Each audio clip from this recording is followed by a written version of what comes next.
Graça e paz, irmãos. Graça e paz, irmãos. Que alegria tê-los aqui. Isso aqui, irmãos, toda vez que a gente se reúne aqui, no Ministério de Jovens, aqui nesse lugar, eu glorifico a Deus porque isso aqui é um verdadeiro milagre.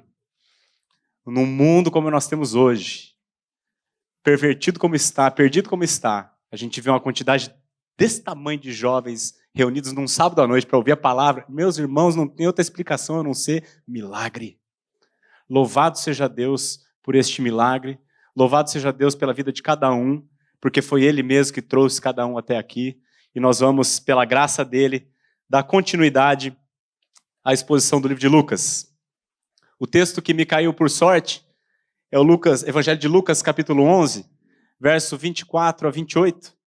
É a sequência do estudo no livro de Lucas, que vem sido feito na igreja. A palavra de Deus diz assim: quando o espírito imundo sai do homem, anda por lugares áridos, procurando repouso. E não o achando, diz: voltarei para minha casa de onde saí. E tendo voltado, a encontra varrida e ornamentada. Então vai e leva consigo outros 7 espíritos piores do que ele. E entrando, habitam ali. E o último estado daquele homem se torna pior do que o primeiro. Ora, aconteceu que, ao dizer Jesus estas palavras, uma mulher que estava entre a multidão exclamou e disse-lhe: bem-aventurada aquela que te concebeu e os seios que te amamentaram. Ele, porém, respondeu: antes, bem-aventurados são os que ouvem a palavra de Deus e aguardam. Meus irmãos, o assunto que nós vamos tratar nessa noite, o assunto da palavra de Deus para nós nessa noite, é o perigo da reforma moral sem a transformação espiritual. O que nós vamos ver aqui nas palavras de Jesus, meus irmãos, é a inutilidade do moralismo exterior, de um comportamento moralista, sem a vida interior. Vamos orar? Pai, muito obrigado, Senhor, pelo privilégio que nós temos de nos reunir mais uma vez em torno daquilo que há de mais precioso sobre a face da terra, que é a Tua palavra. Obrigado, Senhor, por este milagre de num sábado à noite a gente ter dezenas e dezenas de jovens sedentos da Tua palavra. Obrigado por tudo quanto o Senhor já fez. E agora nós te pedimos que nesse momento, diante da Tua palavra, mediante o Teu Espírito, o Senhor faça aquilo que lhe aprouver. Faz aquilo que o Senhor quiser conosco, Senhor. Edifica a Tua igreja. Santifica-nos. Salva pessoas aqui hoje, em nome de Jesus. Amém. Amém. Meus irmãos, esse texto é um texto curtinho, são 5 versos, e eu gostaria de fazer uma recapitulação daquilo que foi visto na semana passada. Quem estava no último culto de sábado, quando o Fernando trouxe a palavra? Levanta a mão bastante aí para eu ouvir. Bastante gente. Eu não vou pregar de novo o texto que o Zé pregou, porque o Zé já pregou e fez uma bela exposição, mas eu vou revisitá-lo. Por quê? Porque estas palavras que Jesus disse estão no mesmo contexto das palavras que ele disse na semana passada pela boca do Fernando. Tá? Então é muito importante a gente entender em que cenário isso aqui se deu, para que a gente possa entender o que Jesus está dizendo aqui. Tá? Então eu vou voltar, o nosso texto está do 24 ao 28 do capítulo 11. Só que eu vou começar então lá no 14 e só vou caminhar, não vou, como eu falei, fica tranquilo, não vou pregar de novo. Eu só vou passar pelo texto que o Fernando expôs na semana passada, fazendo algumas pontuações para que os irmãos se localizem no contexto. Tá? Então lá no 14 diz assim: de outra feita estava Jesus expelindo um demônio que era mudo. E aconteceu que ao sair o demônio, o mudo passou a falar e as multidões se admiravam. O que aconteceu? Jesus libertou um homem de um demônio. E no relato paralelo de Mateus, aqui o Lucas está dizendo que o demônio era mudo. Mas Mateus diz que além de mudo ele era cego. Ele era mudo e cego. E Jesus curou esse cara. Esse cara foi duplamente curado. E óbvio, a reação natural, as multidões se admiravam. Mas alguns deles diziam, ora, ele expele os demônios pelo poder de Belzebu, o maioral dos demônios. Também no relato paralelo, como vocês viram na semana passada, Mateus diz que esses alguns aqui, os alguns dentre eles, eram os fariseus. Veja que eles não negaram o milagre. Afinal de contas, o milagre era inegável. Todos viram o cego passando a enxergar e o mudo começou a falar. Então eles não tinham como negar o milagre. Mas então o que eles fizeram? Desacreditaram o autor do milagre, acusando-no de fazer aquele milagre pelo poder de Belzebu, que em outras palavras é Satanás. Sabe o que é isso aqui, irmãos? Um espírito de inveja.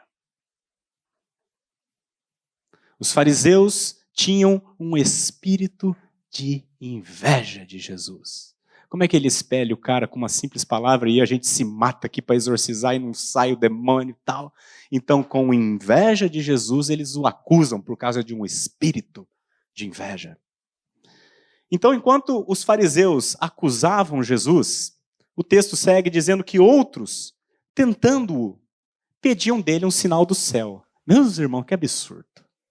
Porque um homem cego passou a enxergar.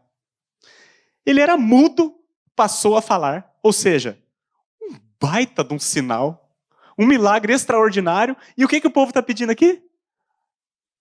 Fala o sinal aí para a gente ver. Sabe o que é isso, irmãos? Sabe o que é isso?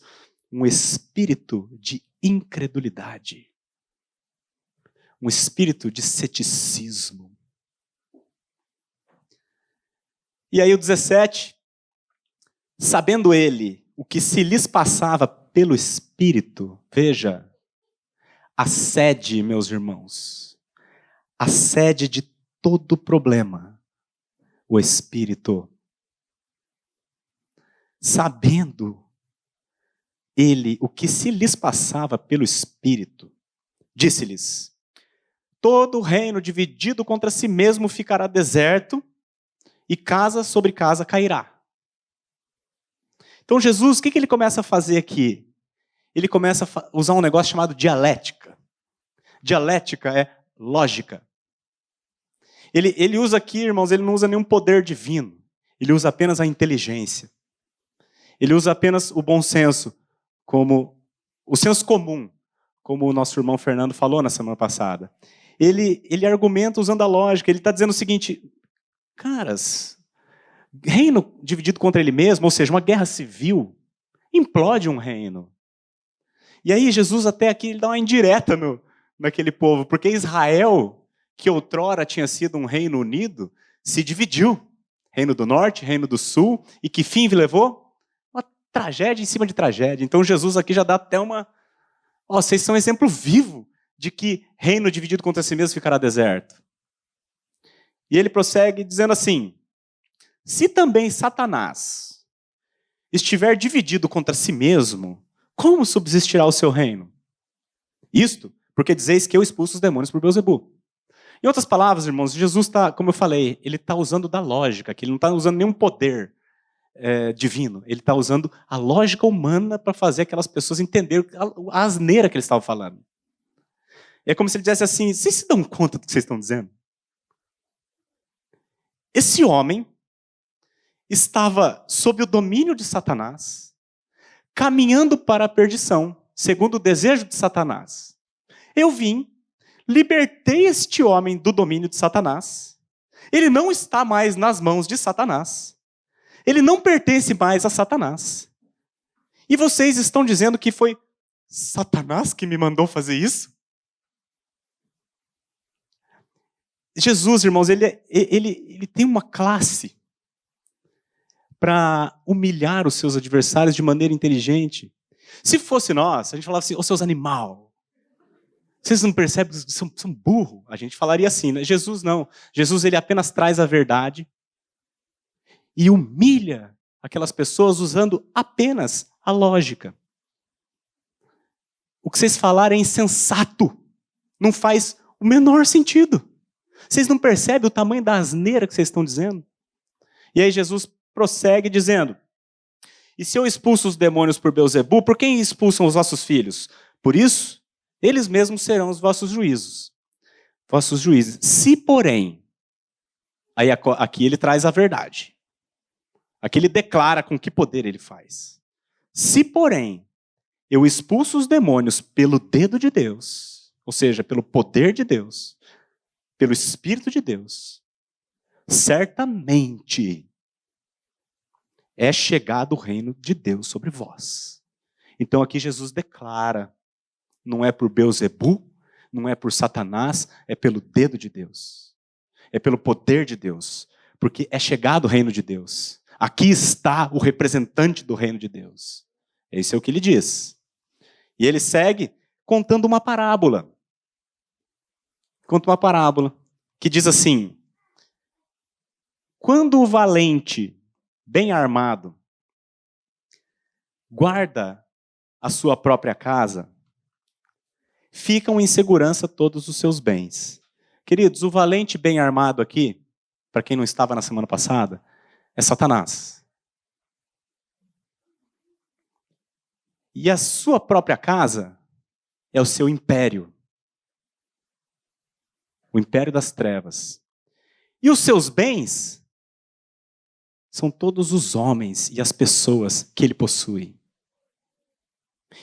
Jesus está dizendo assim que quando o valente bem armado guarda a sua própria casa, ficam em segurança todos os seus bens.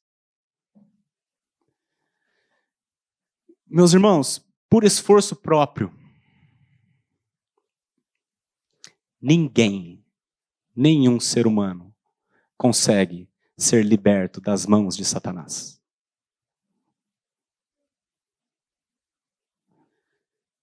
Não há nenhuma chance de escapar desse valente. Porque ele é valente, como o texto está dizendo, como Jesus está dizendo. Valente, poderoso, bem armado. De modo que os seus bens, as pessoas que lhe pertencem, ficam absolutamente seguras nas mãos deles. Nas mãos dele. Mas o evangelho é maravilhoso, meus irmãos. Porque Jesus continua falando ali. Ele diz assim: sobrevindo, porém, um mais valente do que ele, vence-o, tira-lhe a armadura em que confiava e lhe divide os despojos. Esse é o evangelho, meus irmãos. Jesus, o mais valente, tirando das mãos do valente aqueles que outrora lhe pertenciam. Louvado seja Deus, meus irmãos. Cristo é o mais valente. Ele vence Satanás. E ele tira. E ele despoja Satanás. Só por isso tem esse monte de gente aqui hoje. Ditas essas coisas, Jesus dá uma frase, irmãos, solene.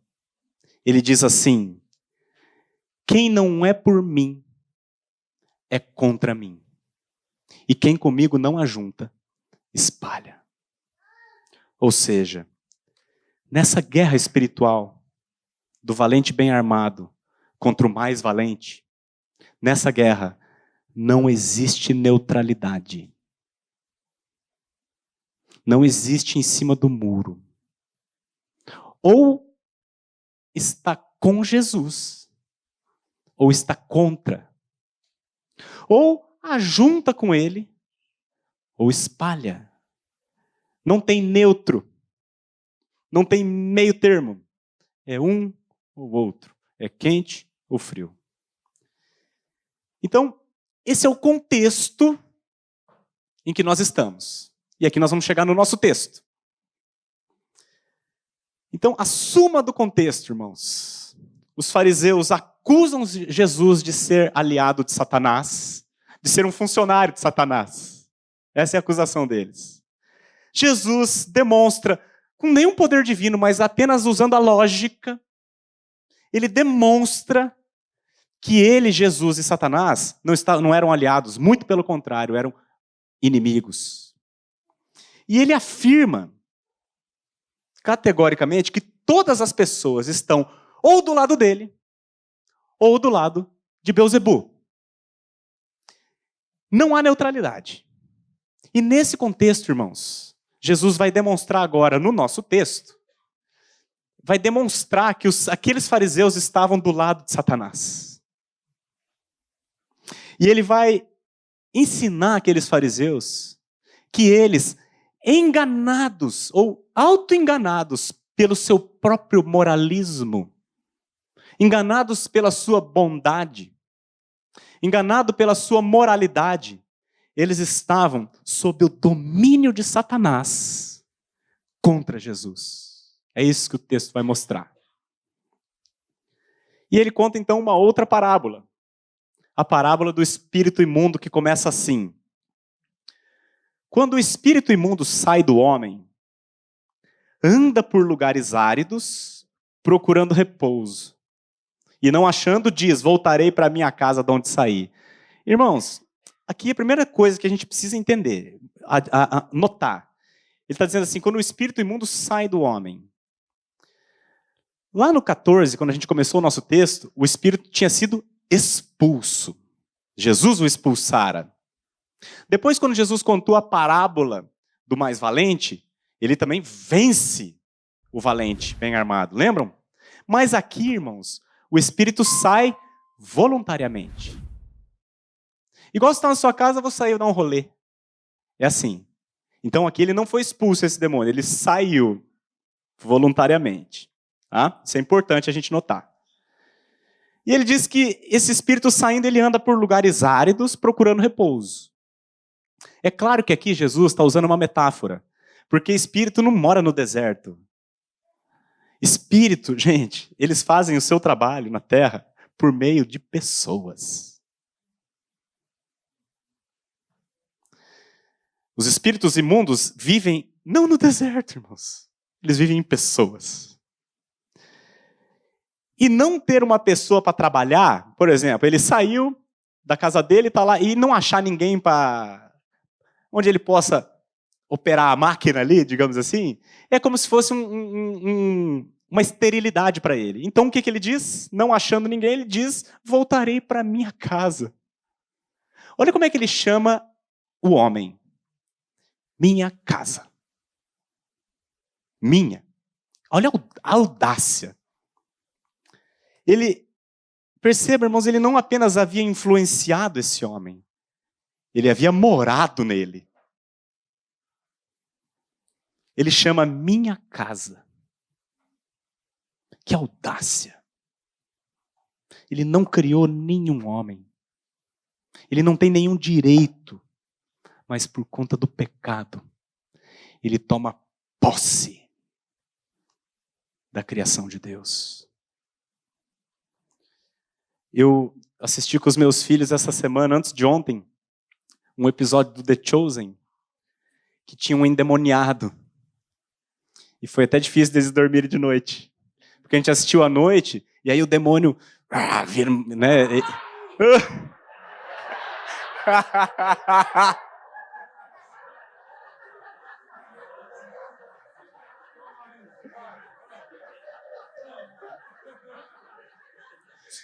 Eu combinei isso aí com o Maurício para acordar a galera e não ficar dormindo na pregação.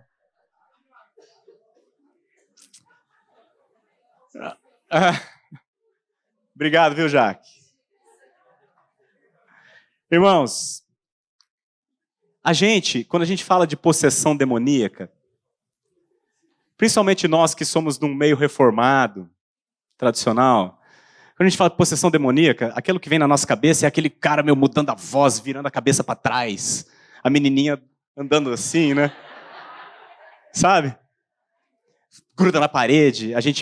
A tendência que a gente tem em falar de possessão demoníaca é pensar nesse tipo de possessão.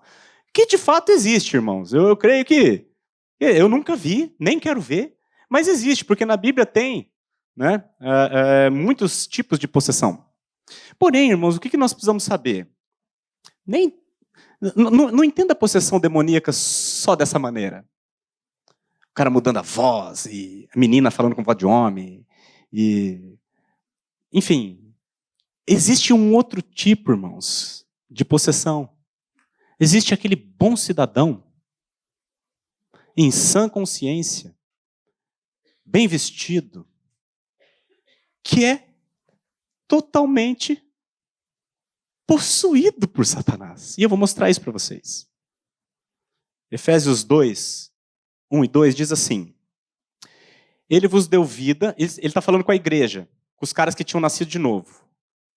Referindo-se ao tempo em que eles ainda não eram nascidos de novo. Ele vos deu vida estando vós mortos nos vossos delitos e pecados, nos quais andastes outrora, segundo o curso deste mundo, e aí, veja lá, segundo o príncipe da potestade do ar. Quem é o príncipe da potestade do ar? Satanás. E aí ele faz uma vírgula e dá um novo nome para Satanás. O espírito que agora atua nos filhos da desobediência. O texto vai seguir dizendo, entre os quais também todos nós andamos outrora. Filhos da desobediência. Então, o que o texto está dizendo, irmãos? O príncipe da potestade do ar, que é Satanás, ele é um espírito que agora, está escrito ali, atua no presente. E ele não atua sobre os filhos da desobediência, ele atua nos. Percebe? O que eu quero dizer com isso? Não entenda a possessão demoníaca só o cara virando a cabeça para trás.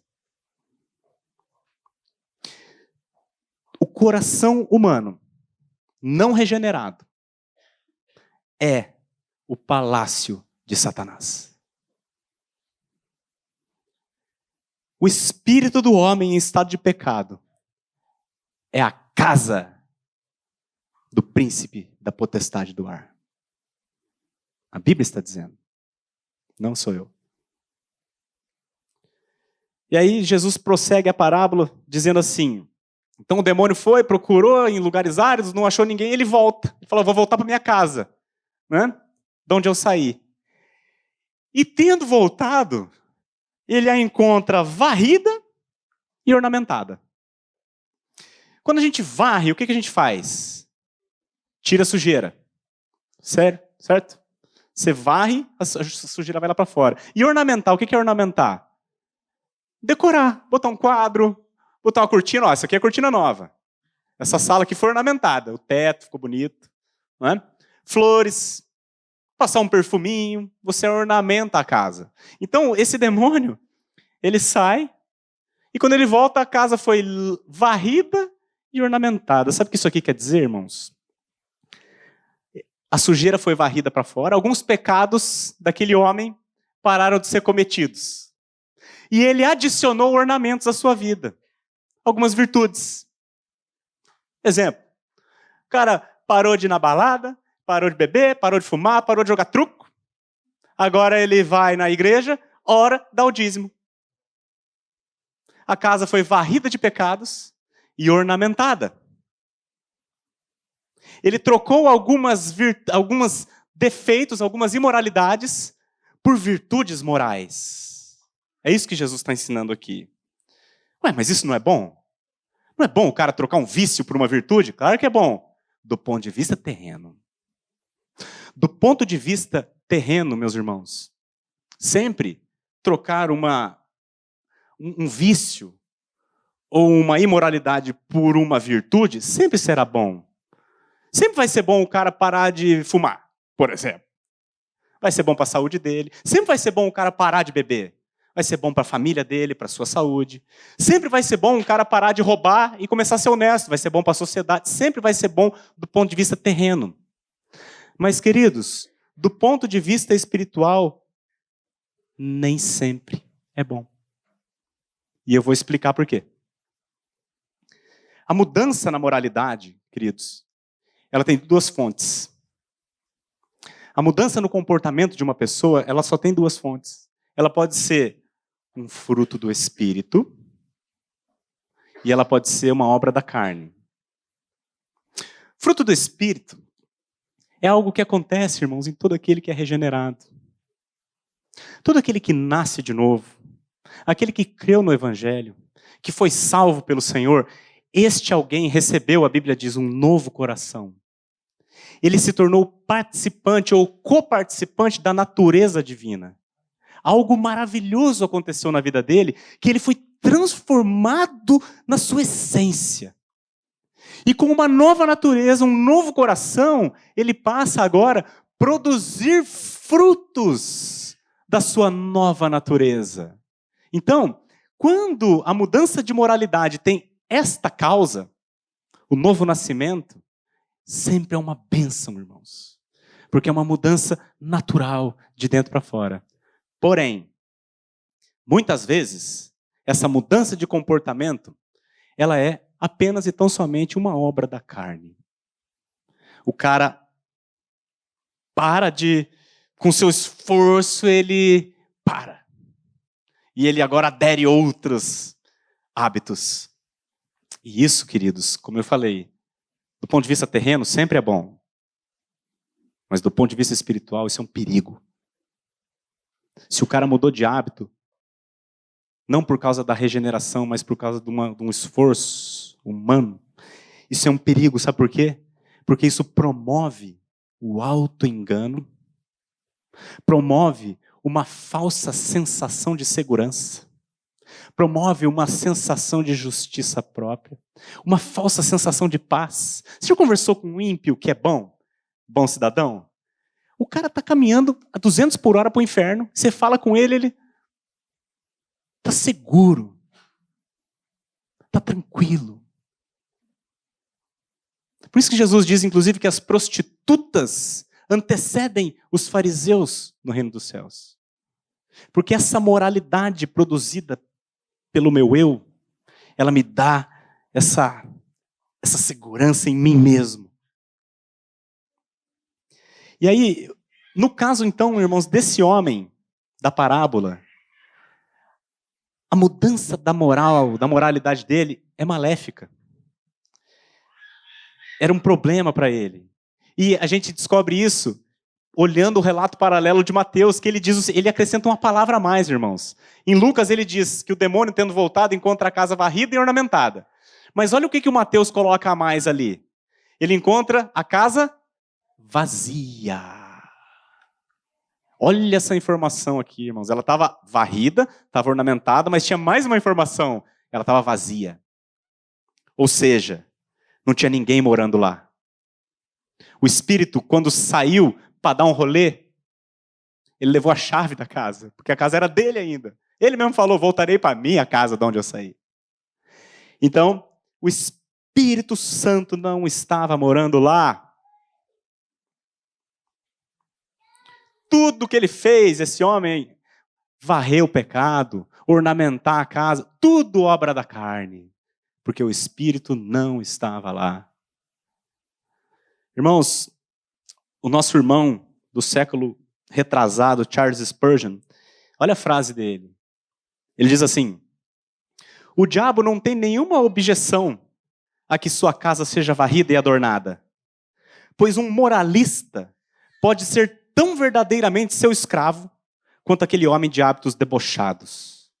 Enquanto o coração do homem não estiver ocupado por Cristo, o adversário das almas o deixará reformar o quanto quiser. Misericórdia. Misericórdia. E aí Jesus fecha essa pequena parábola assim. Então ele vai e leva consigo outros 7 espíritos piores do que ele. E entrando, habitam ali. E o último estado daquele homem se torna pior do que o primeiro. Irmãos, se a mudança de comportamento de uma pessoa não decorre da mudança de natureza, essa pessoa ainda pertence ao espírito imundo. E ela está sujeita a se tornar ainda pior. O apóstolo Pedro, ele escreve uma coisa muito parecida, está ali embaixo, em vermelho. Olha o que Pedro diz. Se depois de terem escapado das contaminações do mundo, o que é escapar da contaminação do mundo? Varrer a casa. Você varre a tua vida de alguns pecados. Agora eu ia na zona, agora não vou mais. Adulterava, agora não adultero mais.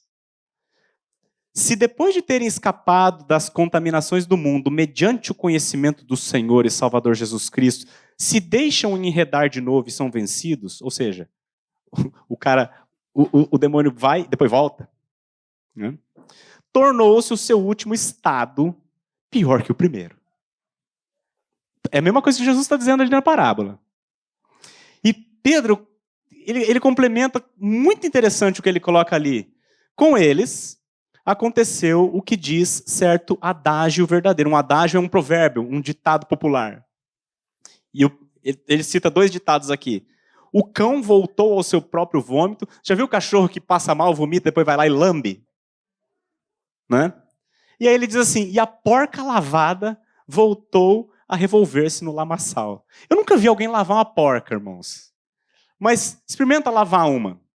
Vai lá no chiqueiro, pega uma porca, dá um banhão nela, top. Depila ela, faz a unha da porca.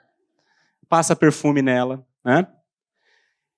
E aí você solta a porca. O Paul Washer acho que deu um exemplo muito interessante. Você pega essa porca lavada, cheirosinha, põe até um brinco nela. E aí você coloca diante dela, assim, dessa porca, um prato de picanha, dessa grossura mal passado. Né? E do lado você bota um balde de lavagem. Solta essa porca limpinha. Onde que ela vai, irmãos? Na lavagem, sabe por quê? Porque essa é a natureza da porca. É o que ela gosta. Então, o que eu quero dizer com isso? Eu não, né? O que Pedro quer dizer com isso? O que Jesus quer dizer com isso? Que um moralista que não nasceu de novo é como uma porca que tomou banho. Se não há mudança de natureza, essa porca necessariamente vai voltar para onde ela gosta. A sua natureza gosta do chiqueiro. Não é? E por isso o seu estado se torna pior do que o primeiro. Jesus, irmãos, ele está chamando a atenção aqui nessa parábola para o perigo da reforma moral sem transformação espiritual. É isso que ele está chamando a atenção aqui. E ele está falando com fariseus, lembra? Queridos irmãos, do ponto de vista moral, não tem nenhuma pessoa na face da terra melhor do que o fariseu. Não tem. Sabe o que o mundo costuma chamar? Não, aquele cara é uma pessoa boa. Esse é o fariseu. Não rouba, não mata, não bebe, não fuma, não adultera. Lê a Bíblia, dá o dízimo, vai no templo. Decora a Bíblia. Esse é o fariseu. E por que Jesus, irmãos, o fariseu é o que ele mais implicou? Tinha religião que sacrificava os filhos, queimava as crianças para Moloque. Por que Jesus não ia brigar com essa? Ele ia brigar com o fariseu. Porque o fariseu, irmãos, é o pior tipo para ser salvo. A sua bondade moral, a sua moralidade, o engana de tal maneira que esse cara está mais longe do reino do que uma prostituta na leste-oeste. Entende? O que Jesus está chamando a atenção aqui, irmãos, é o perigo da sua moralidade exterior sem realidade espiritual interior. É isso que ele está ensinando nessa parábola para os fariseus. E ele está aqui, irmãos, falando também com Israel como nação. Israel, os irmãos que conhecem a história do Antigo Testamento, foi uma nação que foi salva por Deus, mas se tornou tão idólatra, tão idólatra, tão idólatra, tão contumaz na sua idolatria, que Deus julgou aquela nação e levou ela para o exílio, para o cativeiro babilônico, a fim de tratar da idolatria dela. Vocês querem idolatrar outros deuses? Então aqui vocês vão tomar uma overdose de idolatria. E ficaram 70 anos lá na Babilônia, idolatrando e transbordando idolatria. De modo que eles foram tratados da idolatria. E Deus permite que eles voltem para a terra de Canaã, e eles nunca mais, irmãos, o espírito da idolatria nunca mais voltou até aquela nação até o dia de hoje. Só que, irmãos, eles varreram a casa da idolatria. Eles nunca mais idolatraram Baal, Moloque, Astarote, todos aqueles... Nunca mais. E eles adornaram a casa deles. O templo e os fariseus e lei em cima de lei adornaram com virtudes. Porém, aquela casa estava vazia. Eles não conheciam o Deus verdadeiro, muito menos o adoravam ou o amavam. Aliás, Deus encarnado está na frente deles, fazendo milagres que nunca ninguém viu, e eles nem sabiam quem era, chamava ele de Beuzebu. Então, o que Jesus está tratando aqui é com a nação de Israel. Ó, a casa de vocês está varridinha, adornadinha, mas vocês estão vazios por dentro. Ou seja, o espírito imundo saiu para dar um rolê e está voltando. E, irmãos, ele voltou de tal maneira que essa nação não apenas não amou o Senhor, mas o odiou, bateu com um pedaço de pau nele até morrer e crucificou no madeiro. E a Bíblia diz que essa nação aqui, irmãos, Israel, de quem vem os profetas, de quem vem a lei, Moisés, essa nação aqui vai receber de braços abertos o anticristo que está chegando. O seu último estado se torna pior do que o primeiro. É sério isso. Por isso que eu digo, a moralidade... E assim, é o país mais correto do mundo, irmãos. Em Israel, todo mundo corretíssimo. Uma moralidade lá em cima. Porém, vazio por dentro. A casa estava vazia. Não conheciam o verdadeiro Deus. E aí, a parábola de Jesus acabou, mas Lucas coloca em seguida um episódio de 2 versículos. Só o Lucas coloca isso, de todos os evangelistas. Ele diz o seguinte: ora, aconteceu que, ao dizer Jesus estas palavras, uma mulher que estava entre a multidão exclamou e disse-lhe: bem-aventurada aquela que te concebeu e os seios que te amamentaram. Sabe o que é isso aqui? Sabe por que Lucas colocou aqui, irmãos, esse episódio? Porque aqui está, essa mulher, ela é o contraste dos fariseus. Enquanto os fariseus, irmãos, eles testemunharam um milagre, mas com um espírito de inveja e de ceticismo e de incredulidade, acusaram Jesus perversamente. Seu coração endurecido e pertencia a outro espírito. Enquanto os fariseus fizeram isso, essa mulher, ao dizer Jesus estas palavras, quando ela ouviu Jesus falando, sabe o que ela fez? Ela o adorou.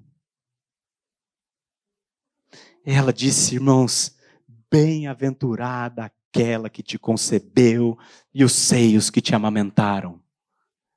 Ao contrário do que se pensa, irmãos, aqui a mulher não estava louvando Maria. Ela não estava fazendo isso. Há um hebraísmo, que se chama hebraísmo. Quando você quer elogiar uma pessoa muito digna, você elogia a pessoa por causa a mãe por causa da pessoa que ela gerou. É como se ela dissesse assim: que alegria para uma mulher ter um filho como você. É isso que ela estava dizendo. Ela estava aqui louvando a beleza de Jesus. Então essa mulher é o contraste com os fariseus. E sobre Maria, irmãos, ela era, de fato, bem-aventurada. O capítulo 1 de Lucas mostra isso assim claramente. Que mulher bem-aventurada. Eu trouxe só 3 pedacinhos para vocês. O primeiro é o anjo dizendo da Maria. O anjo falou para ela em Lucas 1, 28, assim: entrando o anjo aonde ela, Maria, estava, o anjo disse para ela: alegra-te, muito favorecida. Olha só, o Senhor é contigo. O anjo falou para ela: você é bem-aventurada, você é muito favorecida, alegra-te. A Isabel, irmãos, a prima dela, também falou, no mesmo capítulo. E veja o detalhe, Isabel ficou possuída do Espírito Santo. Então, quem falou, na verdade, foi o Espírito Santo por meio de Isabel. A Isabel falou: exclamou em alta voz: bendita és tu entre as mulheres, e bendito o fruto do teu ventre. E aí, a própria Maria, quando ela fez o cântico de Maria, quem pregou foi o Bruno, capítulo 1, ela disse assim: desde agora, todas as gerações me considerarão bem-aventurada, porque o poderoso me fez grandes coisas. Então, irmãos, quão grande foi a bem-aventurança dessa mulher? Irmãos, ela é a mãe de Jesus. Ela carregou no ventre o Criador do universo. Ela deu de mamar ao Deus Todo-Poderoso. Alguém, irmãos, poderia ser mais bem-aventurado do que essa mulher? Resposta: sim. Jesus dá uma resposta e ele mostra quem é mais bem-aventurado do que ela. Ele diz assim: ele, porém, respondeu: antes, bem-aventurados são os que ouvem a palavra de Deus e aguardam. Em outras palavras, eu e você. Essa palavra aqui, antes, ela não é apenas uma adversativa, ela é como se dissesse assim: sim, mas. Então a mulher disse: olha, bem-aventurada tua mãe, os seios que te amamentaram, bem-aventurada ela. Ele disse: sim, de fato, minha mãe é muito bem-aventurada. Porém, mais bem-aventurado que ela são aqueles que ouvem a palavra de Deus e aguardam. Se você teve a graça de ouvir a palavra de Deus e guardá-la, você é mais bem-aventurado que a mulher que carregou Jesus no colo. Parou para pensar nisso? Maior bem-aventurança do que carregar o Filho de Deus no ventre é ouvir a sua palavra e guardá-la. É muito interessante que Lucas já registrou uma passagem muito similar e, coincidência, irmãos, fui eu que preguei. Eu só vou ler para os irmãos. Lucas 8, 19 a 21. Olha só. Vieram ter com ele, Jesus, né? Sua mãe e seus discípulos, e não podiam aproximar-se por causa da concorrência de povo. E lhe comunicaram: tua mãe e teus irmãos estão lá fora e querem ver-te. Ele, porém, lhes respondeu: minha mãe e meus irmãos são aqueles que ouvem a palavra de Deus e a praticam. O que Jesus está ensinando aqui, irmãos, muito mais importante, muito mais bem-aventurado do que ser parente de sangue dele, é ser parente de fé. É ouvir a sua palavra e guardá-la. É crer no que ele disse. É discernir o que ele falou e guardar aquilo. E por que, irmãos, que ouvir e guardar é considerado assim uma tamanha bem-aventurança? Por quê? Por dois motivos. Tem uma parábola que o Gui pregou, e logo em seguida eu preguei, eu visitei ela de novo. É uma parábola do semeador, e essa parábola ela ensina uma única coisa: a importância de ouvir a palavra de Deus. É isso que a palavra de Deus, a parábola do semeador ensina. Então, por que motivo ouvir e guardar é considerado tamanha bem-aventurança? Eu vou usar 2 versículos da parábola do semeador para ensinar, para mostrar para os irmãos qual é o motivo, por que é considerado bem-aventurado aquele que ouve e guarda a palavra de Deus. Primeiro eu vou usar Jesus explicando da primeira semente. Lembra que a parábola do semeador eram 4 sementes? A primeira semente, aquela que caiu na beira do caminho, lembra? E Jesus explica assim essa semente. A semente é a palavra de Deus. A que caiu à beira do caminho são os que a ouviram. Veja aqui. Ouviram a palavra. Vem a seguir o diabo e arrebata-lhes do coração a palavra. Sabe o valente bem armado que guarda a sua casa? Então, vem, arrebata-lhes do coração a palavra, para não suceder que, crendo, sejam salvos. Então, qual é o primeiro motivo para a gente considerar uma bem-aventurança ouvir e guardar a palavra? Porque isso só acontece com aqueles que já foram libertos do diabo. Por isso, bem-aventurado é aquele que ouve e guarda a minha palavra. Porque se você ouviu e guardou, é porque o mais valente já derrotou o valente. aquele que vem e arrebata do coração a palavra. Então esse é o primeiro motivo. Segundo motivo, vou usar a quarta semente, a explicação da quarta semente. Jesus diz assim: a que caiu na boa terra são os que, tendo ouvido de bom e reto coração, ouviram, retêm a palavra, guardaram. Estes frutificam com perseverança. Qual é o segundo motivo pelo qual a gente deve considerar uma bem-aventurança ouvir e guardar a palavra? Porque aquele que ouve e guarda a palavra, ele necessariamente frutifica. Fruto do Espírito. Aquele que ouve e aguarda a palavra é porque a sua natureza foi mudada. E com uma nova natureza ele passa a produzir frutos. Moralmente perfeitos não, né, irmãos? Mas caminhando para isso. A moralidade, nesse caso, é um fruto do Espírito. É uma transformação exterior que decorre de uma transformação interior. O mais valente derrotando o valente bem armado. Então, irmãos, o que nós vimos nesse texto nosso? Tão pequeno, mas tão rico. Nós vimos, primeiro, o coração humano não regenerado é o palácio de Satanás. Por mais moral que o cara seja. É o centro de controle do inimigo. Segundo, o que nós vimos aqui nesse texto? Satanás ama a imoralidade, isso todo mundo sabe. Ele gosta da depravação, da loucuragem.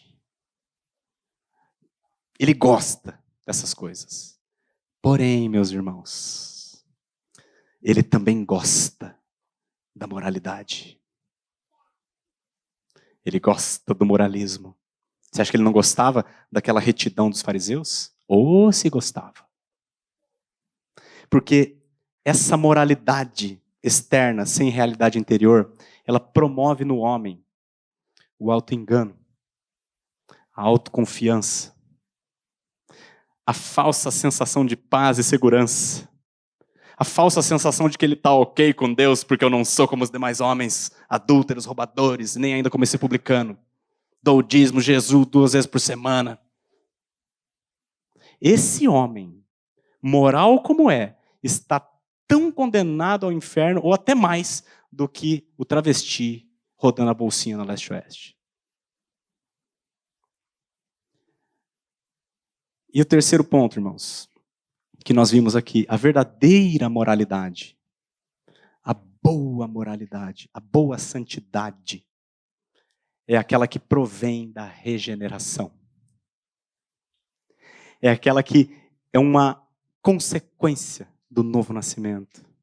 Aquela que é produzida por aquele que, pela graça, ouviu a palavra de Jesus e aguardou. Essa palavra frutifica.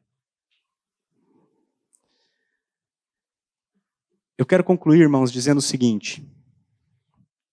A gente está na igreja há um tempo, e seja aqui no Ministério de Jovens, seja na igreja no domingo, seja nos acampamentos aqui, seja no grupo que eu tenho lá na minha casa, a gente, irmãos, a gente vê tantas pessoas que vêm e vão.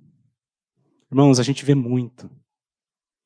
O cara entra na igreja, gosta, muda o seu comportamento, se torna uma pessoa diferente. E depois de um tempo, some.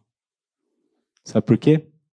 Varreu bem a casa, adornou, mas a casa não foi ocupada. Meu irmão, você já nasceu de novo? Ou você apenas mudou seus hábitos?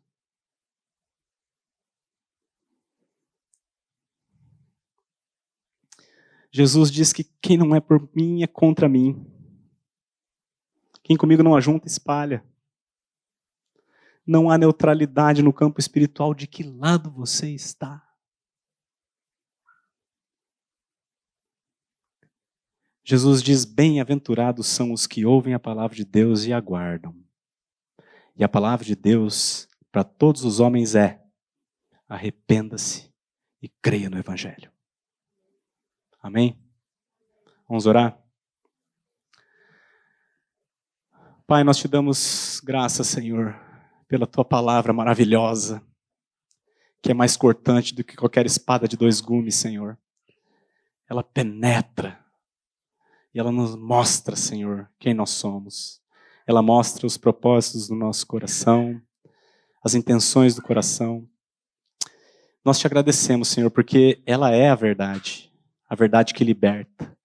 O que nós te pedimos, Senhor, com essa tua palavra que foi lançada aqui essa noite, é que pela tua graça, pela graça do Senhor Jesus, o mais valente, as pessoas que ouviram essa palavra, eles possam guardá-la, Senhor. E essa palavra possa frutificar para a glória do nome de Jesus. Amém. Amém.